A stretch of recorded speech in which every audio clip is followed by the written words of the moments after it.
भलाई के लिए हो, जम्मू कश्मीर के लोगों के लिए भलाई के लिए हो, उसमें कोई किसी किस्म की अपनी दखलंदाजी करे ना स्टेट सरकार चाहेगी और ना ही हमारी लीडरशिप। जी क्या कहा जाए, या क्या आप मानते हैं कि जो ज्यादा अहम डायमेंशंस हैं वो इंटरनल डायमेंशंस है जिसके तहत उन्हें एड्रेस किया जाना सबसे पहले जरूरी है, या एक्सटर्नल डायमेंशंस जरूरी है उन्हें पहले एड्रेस किया जाए फिर हम इंटरनल की बात कर सकते हैं? देखिए साहब, दोनों डायमेंशन अपनी अपनी जगह इंपॉर्टेंस रखते हैं। जो इंटरनल डायमेंशंस हैं वो अपनी जगह इंपॉर्टेंस रखते हैं और जो एक्सटर्नल है वो अपनी जगह। जैसे पाकिस्तान और हिंदुस्तान के डायलॉग्स, हम चाहते हैं कि वो डायलॉग जारी रहे।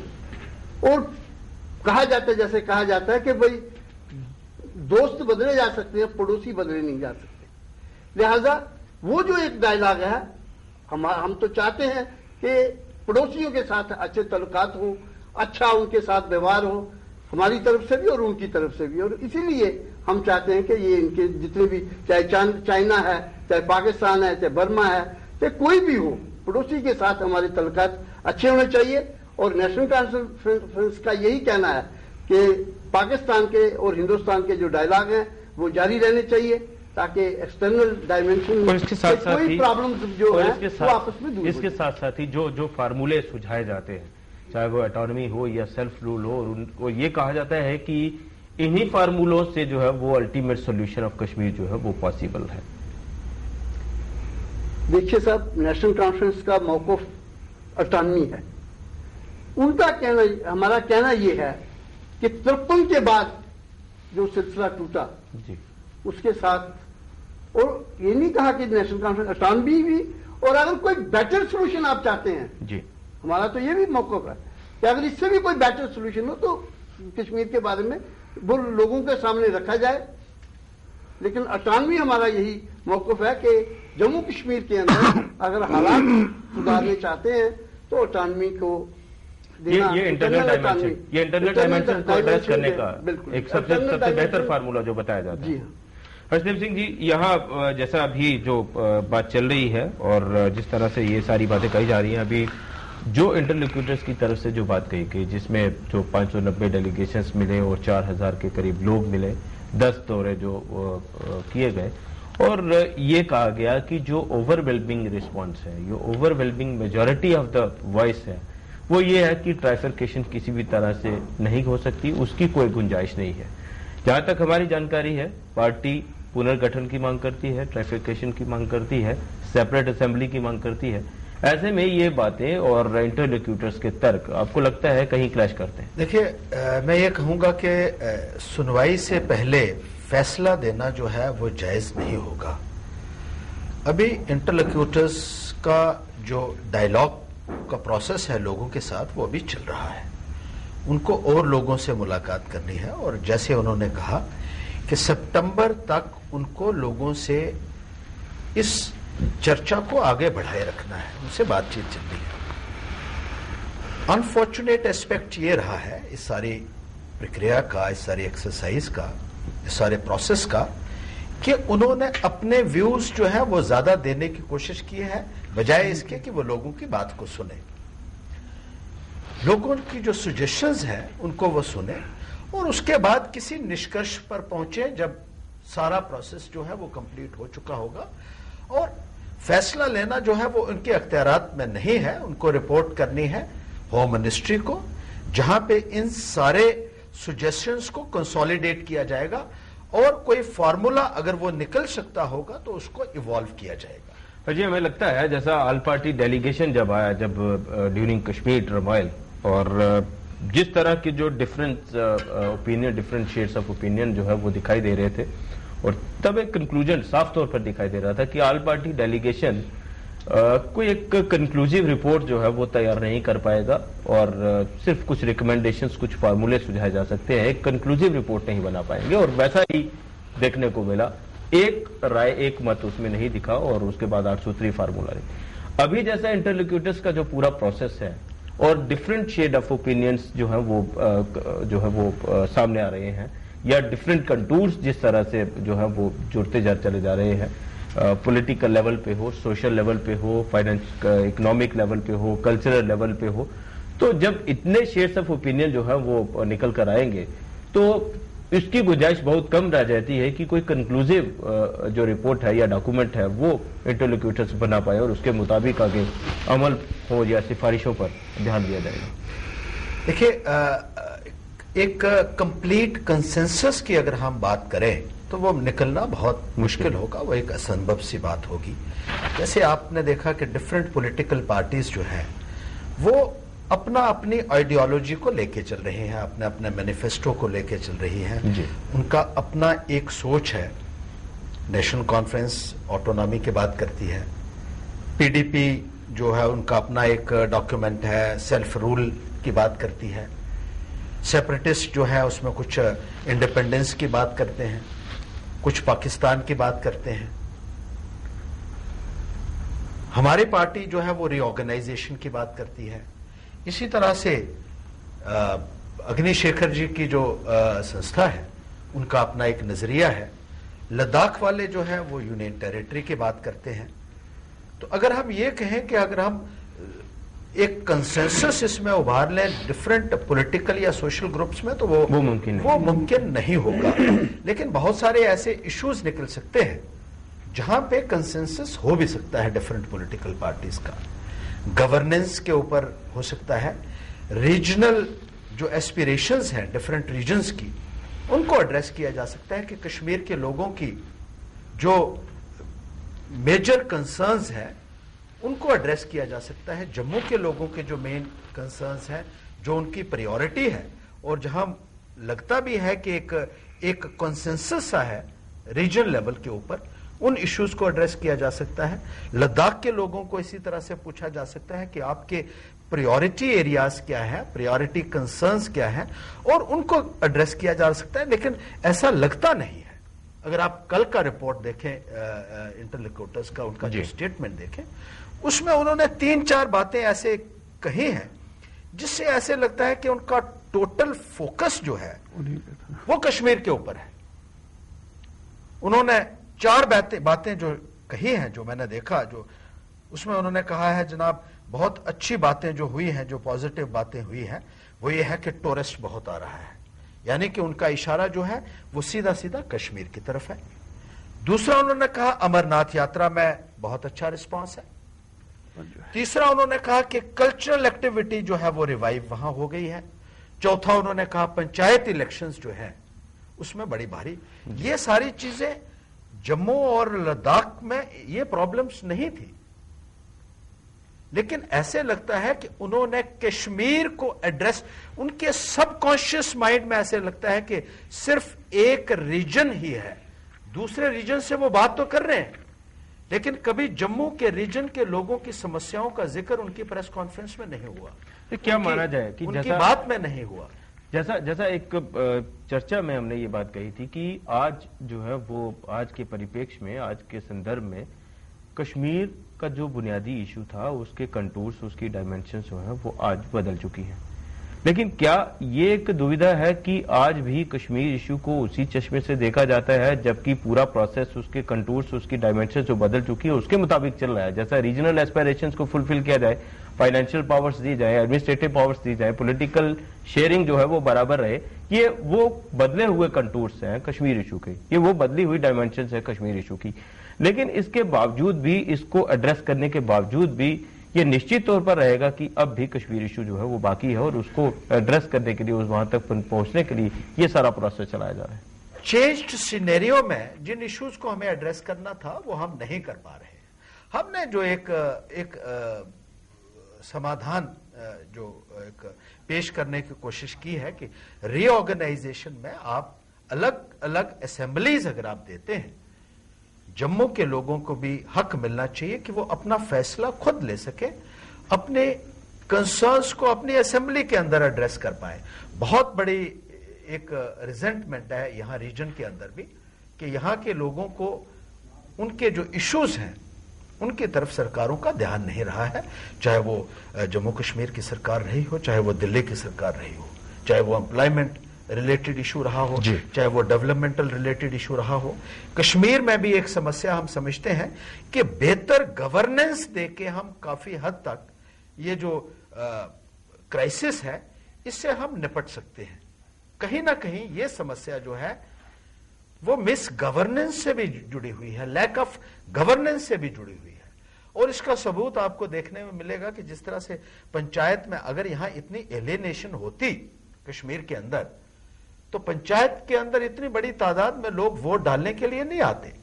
उनका अगर कहीं ना कहीं विश्वास जो है वो हिंदुस्तान की जो सिस्टम है, जो जमहूरियत है, जो डेमोक्रेटिक सिस्टम है, जो हमारे डिस्पेंसेशन है, उसमें आस्था उनकी है, जिसकी वजह से इतनी बड़ी तादाद में लोग बाहर आए हैं।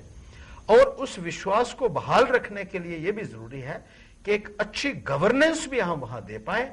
और मुझे लगता है कि अगर हम एक सेपरेट, जैसे हमने एक फॉर्मूला दिया है कि रीऑर्गेनाइजेशन का है, उसके ऊपर भी एक सीरियस थॉट हमें देनी होगी, ताकि हम लोकल इश्यूज पे लोकल लेवल के ऊपर एड्रेस कर पाए और लोगों की समस्या को वहीं पे एड्रेस कर पाए, तो काफी हद तक मुझे रविंद्र जी ये बहुत ही एक इस चर्चा में जो बात उभर कर आई है कि कश्मीर इशू को पॉलिटिकल इशू माना जाता है, और जब तक पॉलिटिकल इशू को एड्रेस नहीं किया जाता तब तक कोई सोल्यूशन इसका निकलता नहीं। लेकिन पॉलिटिकल प्रोसेस रियासत में चलता है, उसको कश्मीर समस्या का हिस्सा नहीं माना जाता। पंचायती इलेक्शन में लोग हिस्सा लेते हैं, विधानसभा चुनावों में हिस्सा लेते हैं, एमपी चुनावों में हिस्सा लेते हैं, लेकिन पॉलिटिकल प्रोसेस में हिस्सा लेने की जो बात है, लेने की जो प्रक्रिया है, वो कश्मीर इशू के साथ नहीं जुड़ती। देखिए, कश्मीर इशू पूरा पॉलिटिकल है, वो तो मेरी अपना उस पर विचार है, शायद उसके साथ और डायमेंशंस भी हैं, लेकिन अब कई तरह से इसलिए डीलिंग किया जाता है कि उसको सबोटाज ना किया जाए। आप एनकरेज करें लोगों को, क्योंकि कल मिलिटेंसी का डर था। कल कितना अरसा हम 20 साल में निकल के आए, आज पॉजिटिव डेवलपमेंट जो हैं वो वार्ताकार भी अपने ढंग से कुछ पॉजिटिव चीजें नोट करते हैं, कह देते हैं। वो बेचारे पॉलिटिशियन तो नहीं हो सकते हर्षदेव जी की तरह। उन्होंने जो नोटिस किया, उन्होंने ये भी कहा मानी जाती रही है कि यूएन, और कभी कभी वो ज्यादा भी बात करते थे, लेकिन उन्होंने कई चीजें नोटिस की। उन्होंने एक बात और भी कही कि किसी ने यूएन रेजोल्यूशन का जो है वो चर्चा ही नहीं की। इसका मतलब 590 डेलीगेशन उनसे जम्मू कश्मीर लद्दाख से मिले, और उन्होंने नोट किया कि आज लोग कहते हैं जो लोग सेपरेटिस्ट को धक्का है, उन्होंने कोई बात नोटिस की कि इतने सारे डिफरेंट शेड के लोग मिले, कोई ऑटोनॉमी मांगता है, कोई सेल्फ रूल मांगता है, कोई एक्सेशन की बात करता है, कोई उसको भी डिस्प्यूट करता है, कई बातें की होंगी, लेकिन उन्होंने कहा कि किसी ने यूएन रेजोल्यूशन पे बात नहीं की।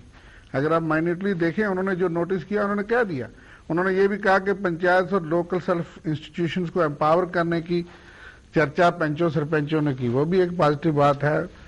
रियासत के हित में, मुल्क के हित में वो बातें जो उन्होंने देखी, उन्होंने साफ कह दिया। रिकमेंडेशन क्या होगी उस पर अभी हमें देखना है कि उनका अपना क्या ओपिनियन बना। लेकिन ये जो बात, इस पर मैं आ रहा हूं कि ये जो बात है कि जो लोग पार्टिसिपेट करते हैं, हर्षदेव जी ने ठीक कहा कि उनको हिंदुस्तान की डेमोक्रेसी पे विश्वास है, इसलिए हम टेक्निकली उसको डीलिंक करें या लिंक करें, लोगों का एक विश्वास गवर्नेंस में, लोग पीपल वांट गुड गवर्नेंस, इसमें कोई शक नहीं। लोग गवर्नेंस चाहते हैं, लोग चाहते हैं कि ग्रास रूट लेवल पे राहत मिले। हम नहीं जानते कि हम कितनी दे पाए, उसमें हमेशा जरूरत होती है।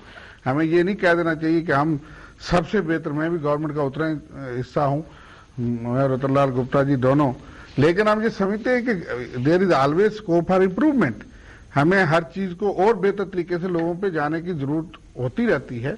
कोई भी गवर्नमेंट जो है ये नहीं, लेकिन लोग अगर पार्टिसिपेट करते हैं उसका ये भी मतलब है बुनियादी समस्या, जमहूरियत में वो विश्वास रखते हैं। ये एक बुनियादी समस्या है कि इन सब बातों को, गुड गवर्नेंस को, पॉलिटिकल पार्टिसिपेशन को, इन सब बातों को कश्मीर समस्या के साथ नहीं जोड़ा जाता और कश्मीर को पॉलिटिकल इशू जरूर बताया जाता है। सुनिए, देखिए, कश्मीर समस्या के और पहलू है। गवर्नेंस एक इशू है, गवर्नेंस का मकसद उन डायमेंशन के साथ नहीं है जिन मुद्दों की वजह से, उसमें एक्सटर्नल डायमेंशंस को अगर आप लेते हैं तो मैं नहीं मानता कि पाकिस्तान पार्टी है। कुछ लोग ये भी कहते हैं, हम कहते हैं, और तो शेख साहब ने कहा इज एन एग्रेसर, पाकिस्तान को कहा कि पाकिस्तान अग्रेसर है। उन्होंने उस वक्त एग्रेशन किया, हमारे पे हमला किया, इन्वेडर्स भेजे, और वो आज भी टेररिज्म की जड़ है। लेकिन वहां पे हमें डायलॉग में एंगेज रखना है। पड़ोसी, जिन्होंने ठीक कहा कि पड़ोसी तो हम नहीं बदल सकते, उसकी नजर को ठीक करना है, नहीं तो उसकी नजर पे नजर रखनी है। ये एक डायमेंशन है। यहां तक जम्मू कश्मीर और लद्दाख के रिलेशनशिप की बात है, वो भी एक डायमेंशन है। ये अपनी स्टेटेड पोजीशन है पार्टी की, अगर मैं पार्टी की पोजीशन पे आ जाऊंगा, वेंथर पार्टी अपनी आ जाएगी या अपनी आ जाएगी, वो बात अग्निशेखर साहब ने अपना कोर इशू एक अपने विचारधारा से कहा, हम अपनी जगह मेंटेन करें। लेकिन एक पॉजिटिव बात ये है जो कि उन्होंने भी नोटिस की वार्ताकारों ने, ये भी ये कह रहे हैं और मैं भी ये कह रहा हूं कि कोई भी पॉलिटिकल पार्टी है, हमारे लॉन्ग टर्म या हमारे मैनिफेस्टोज में या हमारी विचारधारा में स्टेटेड पोजीशंस में अलग अलग अप्रोच हो सकती है, लेकिन इस अप्रोच पे एक कंसेंसस है कि हमें जो चीजें एक्सेप्टेबल सोल्यूशन है उस पर कंसेंसस करने की कोशिश करनी चाहिए। उसमें रीजनल इश्यूज भी हैं, रीजनल एस्पिरेशंस की बातें भी हैं, इंटरनल ऑटोनॉमी की बातें भी हैं। वो किस तरह से हम डील करें, ये पॉलिटिकल पार्टीज की भी रिस्पांसिबिलिटी है कि हम उन सारी चीज डिससेटिस्फैक्शन, मैंने बुनियादी शुरू में ये कहा था कि जो भी किस्म की डिससेटिस्फैक्शन है उसको हम डिससेटिस्फैक्शन के नाम से कहें, रिजेंटमेंट के नाम से कहें, डिस्क्रिमिनेशन के नाम से कहें, उन सारी चीजों को देख करके हमें वो पहलू के साथ जुड़े हैं। अब इसका मुद्दा सिर्फ वही नहीं रह गया जम्मू कश्मीर का, आपने खुद अच्छे तरीके से कहा कि इसके साथ और चीजें जुड़ गई हैं। 60 साल में कुछ और मुद्दे भी जुड़ गए, कुछ और बातें भी जुड़ गई, उन ग्रीवांसेस को हमें रिड्रेस करना पड़ेगा। लेकिन शायद ये एक दुविधा है या विडंबना है कि सीधे तौर पर जब हम इंटरनल डायमेंशंस की बात करते हैं कि कश्मीर समस्या के साथ इंटरनल डायमेंशंस हैं, तो ये चीजें जो है सीधे तौर पर नहीं मानी जाती कि डिस्क्रिमिनेशन बिटवीन द रीजन्स हो या इक्वल पावर शेयरिंग की बात हो, तो ये सीधे तौर पर ये बातें नहीं मानी जाती। मैं ब्रीफ कमेंट करना चाहूंगा। बहुत इंपॉर्टेंट मुद्दा आपने उठाया कि कंटूर्स बदल गए हैं, उसकी बदलाव की बात, पॉजिटिविटी की बात होती है। क्या जिन पार्टीज की पॉलिटिकल पार्टी जो पावर के साथ जुड़ी हैं और वो उतनी रिस्पॉन्सिबल हैं जितनी वो अपने को प्रोजेक्ट करना चाहती हैं, अगर जैसा कि हर्षदेव जी ने यहां से शुरू किया कि डेमोक्रेसी में आस्था जताते हुए हजारों नहीं लाखों की संख्या में लोग बाहर आते हैं, और वो पंचायती इलेक्शंस हो या बाकी दूसरे इलेक्शंस हो, उस आस्था का फिर आप पॉलिटिसाइज क्यों करते हैं? जैसे मैं कहना चाहूंगा, ये किस दुनिया के किस लोकतंत्र में इस तरह की परिभाषा दी गई है कि ये चुनाव सड़क के लिए है, पानी के लिए, ये चुनाव उसके लिए नहीं है? ये कैसे, कहां होता है कि जहां पॉलिटिकल डायमेंशंस की बात आप एक और कर रहे हैं, उसी पॉलिटिकल डायमेंशन के साथ जुड़ा हुआ आपका तंत्र है, डेमोक्रेसी है, इलेक्शनरिंग है, उसमें जनता विश्वास दिलाती है, आप उस विश्वास को फिर रिवर्स करते हैं, नहीं मसला अलग है, चुनाव अलग है। ये कहां की बात है? ये आप फिर उस पॉजिटिविटी का फिर एक राजनीतिक दोहन करते हैं। उसमें ये एक बुनियादी पहलू है, बुनियादी सवाल है अग्निशेखर जी की इंटरनल डायमेंशंस के तहत हम कश्मीर मसला क्या मानकर चले? एक्सटर्नल डायमेंशन तो ये कहा जाता है कि पाकिस्तान उसमें पार्टी है, लेकिन कश्मीर इशू का इंटरनल डायमेंशन तब क्या, किस परिपेक्ष में, किस परिभाषा में है, किस शक्लो सूरत में है? रीजनल डिस्क्रिमिनेशन हो, रीजनल पावर शेयरिंग की बात हो, सीधे तौर पर उसे नहीं कहा जाता कि these are the contours of the internal dimensions of Kashmir issue. अगर मान लीजिए कि 4000 लोगों की बात अभी हो रही है, लोग मिले, इतने डेलीगेशंस मिले, उस सब को देखते हुए जो कंसेंसस फॉर्मूला आपने दिया, 1 2 3 4 5 पॉइंट, 4 पॉइंट आपने दिए, एकता वगैरह वगैरह, अगर ये इसको ही एक आधार माने तो फिर सेपरेटिस्ट एकदम एक दरकिनार हो जाते हैं, उनका कोई मायने नहीं रहता है। और दूसरे शब्दों में फिर आप ये कहते हैं कि उनके बिना समाधान नहीं है, यानी उनको फिर आप अटैच इंपॉर्टेंस करते हैं। इंटरनल डायमेंशन को आप जो सेपरेटिस्ट है वहां का, जो टेररिज्म के साथ जुड़ा है, जो जिहादी एलिमेंट है, जो अलगाववादी है, उसको इग्नोर किए बिना आप उस कोर इशू को नहीं समझ सकते हैं। लोग सीधे सीधे, ये कौन लोग हैं जिन्होंने 20 साल तक आपको नाकू चने चबा रहे हैं? ये कोई और पॉलिटिकल पार्टी नहीं है, ये सेपरेटिस्ट है, ये उसके आतंकवादी डायमेंशन है, जिसकी वजह से जम्मू कश्मीर में 20 साल से ये इतना हम झेल रहे हैं। सीधे सीधे इंटरनल डायमेंशन जम्मू कश्मीर का जो शेष भारत के साथ जोड़ के देखें तो जहां अलगाववाद धर्म के आधार पर, फेथ के आधार पर, डिसइंटीग्रेशन और उसका डायमेंशन बहुत खतरनाक है, डिसमेंबरमेंट ऑफ इंडिया तक। आपको लगता है जब इंटरनल डायमेंशंस की बात चलती है आप उसमें शामिल हैं? कश्मीरी पंडितों का एक्सोडस उसमें वो मामला उसमें वही मैंने शुरू में कहा कि आप सर्कमवेंट, मैंने शब्द कहा था कि उससे बचना चाहते हैं। जब कश्मीर से आया हुआ हिंदू या और भी हमारे साथ आए हुए लोग जो एक्सोडस के शिकार हैं, वो जब अपनी बात कहता है तो आप सबके इक्वेशंस, पॉलिटिकल पार्टीज जो रिस्पॉन्सिबल हैं इन ए वे, उनके इक्वेशंस गड़बड़ा जाए। वो नहीं चाहते हैं सच सुनना, सच वो नहीं सुनना चाहते हैं कि असल में एक्सोडस क्यों हुआ, क्यों एक्सोडस पे प्रोब नहीं होता है, क्यों एक्सोडस पे आप इंक्वायरी कमीशन से बचना चाहते हैं, क्यों आप फिक्स रिस्पॉन्सिबिलिटी नहीं करना चाहते हैं, क्यों आप बिटा कराटे जैसे आदमी को खुले में छोड़ देते हैं, क्यों आप जो वहां परपेट्रेटर्स ऑफ जेनोसाइड हैं उनको पेनलाइज नहीं करते हैं, क्यों आप जो पॉलिटिको एडमिनिस्ट्रेटिव फेथ में इरोजन हुआ है वहां, I have no faith in politico administrative system of this Jammu and Kashmir. ये वही लोग हैं जो 90 में भी थे, ये वही लोग हैं जो आज भी हैं। आज की स्टेटमेंट देखिए मुफ्ती साहब की, क्या कहते हैं आज के मीडिया में कहा है कि कश्मीर एक ब्रिज बन सकता है पाकिस्तान और हिंदुस्तान के बीच में। इन्हें वे कश्मीर की आजादी की बात कर रहे हैं, ऑटोनॉमी की बात आप करके क्या कहना जतलाना चाहते हैं? आप डाइल्यूशन पे उतर आते हैं, सॉवरेनिटी को डाइल्यूट करते हैं, आप हिंदुस्तान की सालमियत और उसको कमजोर करना चाहते हैं। ये सारा है, ये लगभग ऑटोनॉमी आपको दी जाए जैसे कि नेशनल कॉन्फ्रेंस के हमारे गुप्ता जी यहाँ हैं, इस तरह से दी जाए तो क्या बनेगा जम्मू कश्मीर? ये लगभग हिंदुस्तान रहेगा, ऑटोनॉमी मिलने पर ये लगभग पाकिस्तान बनेगा, ऑटोनॉमी दिए जाने पर ये लगभग आजादी होगी। तो ये जो हिंदुस्तान, ये जो नेशनल कॉन्फ्रेंस जैसी पॉलिटिकल पार्टी के एजेंडा में ये है, ये लगभगवाद है। तो चलिए जी दलाल जी, इसमें हम कहीं नहीं है। शेखर जी काफी जज्बात में आ गए हैं इन बातों में, और बातों की जो असलियत है उसे डिविएट कर गए। पहली बात हमें यह भूलनी नहीं चाहिए कि हमारा 1/3 जो है हिस्सा जम्मू कश्मीर का आज भी पाकिस्तान के कब्जे में, उसकी बात नहीं की जाती है कहीं भी। दूसरी बात जो ये कह रहे हैं कि पॉलिटिकल पार्टी जो यहाँ है, जो गवर्नमेंट चला रही है, वो शायद सिंसियर नहीं है। मैं समझता हूं कि ये बात दुरुस्त नहीं है। मैं अनुभव से कह रहा हूं। नहीं, आपकी ठीक है, आपका अनुभव ठीक होगा, लेकिन जो हम कह रहे हैं उनको लगता है, आपको लगता होगा। लगता नहीं, मैं विक्टिम हूं ना आपकी पॉलिटिक्स का। आज पोजीशन जो पहले थी आज नहीं है।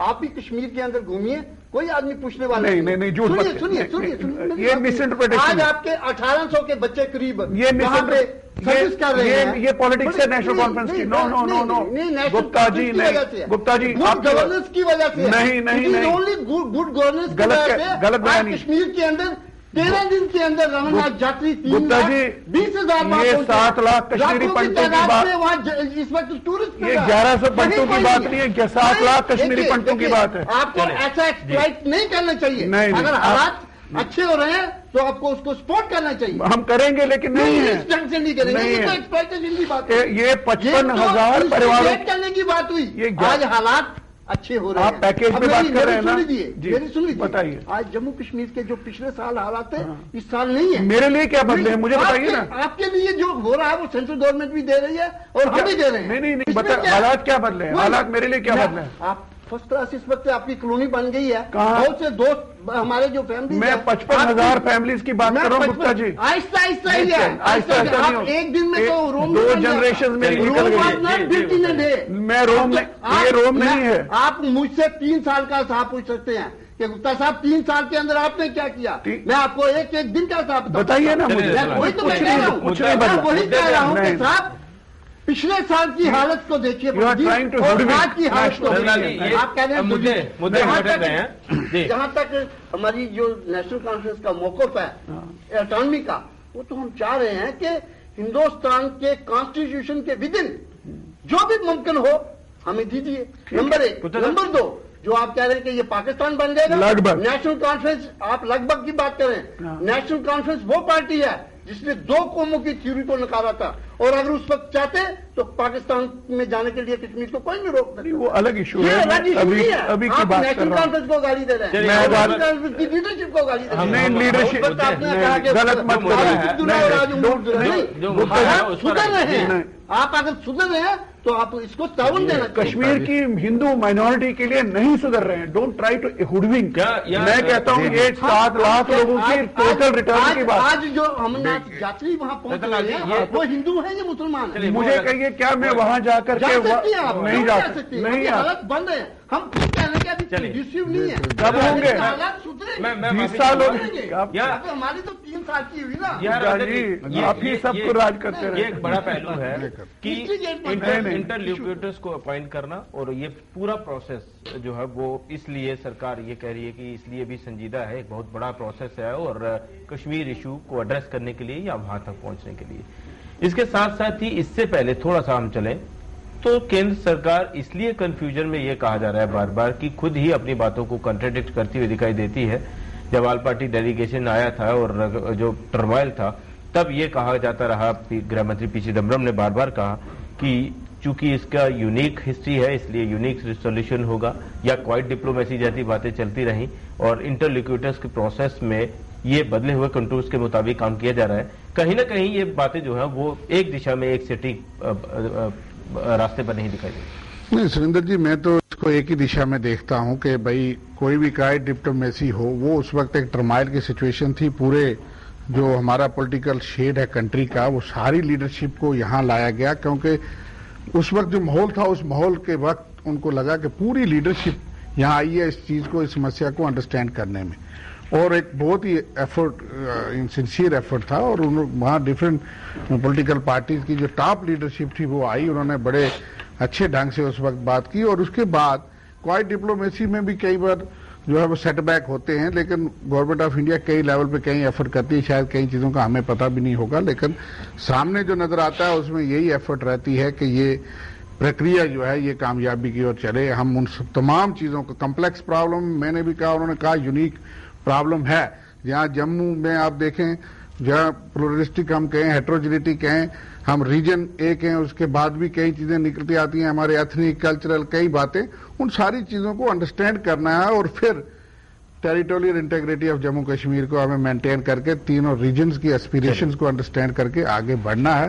उन समस्याओं को भी डील करना है जो थ्रेट हैं हमारे सेकुलरिज्म को, जो थ्रेट है हमारी इंटेग्रिटी को, या कई तरफ से भी कोई इशारा नजर आए, हम ये समझते हैं कि हम वो चीज डाइल्यूशन जो है वो नहीं होने देंगे।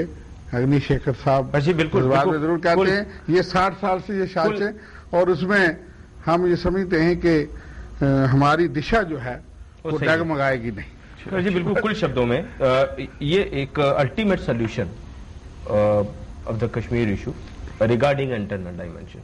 देखिए, वो कश्मीर इशू जब आप कहते हैं तो उसमें भी बहुत सारे डिस्प्यूट्स पैदा हो जाते हैं लेकिन मैं ये बात जरूर कहूंगा कि कोई भी आप फैसला लेते हैं तो वो रियासत के तीनों खित्तों के लोगों को मंजूर होना चाहिए।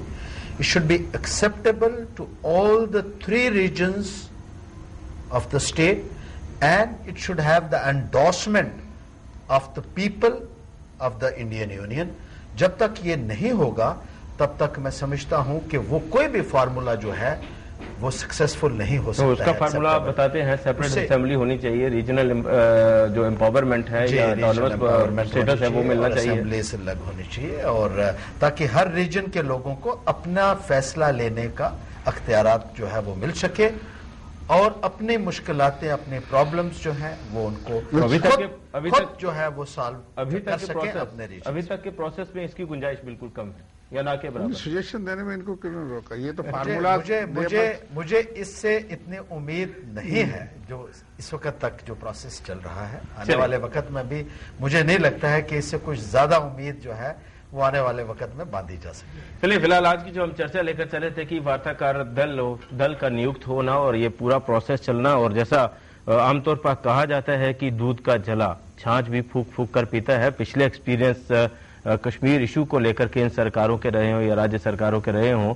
जो भी इनिशिएटिव्स लिए गए उसके बेहतर नतीजे नहीं आ पाए, इसलिए इससे भी उम्मीदें कुछ कम ही लगाई जा रही हैं। फिलहाल आज की इस चर्चा में इतना ही, इजाजत चाहेंगे, नमस्कार।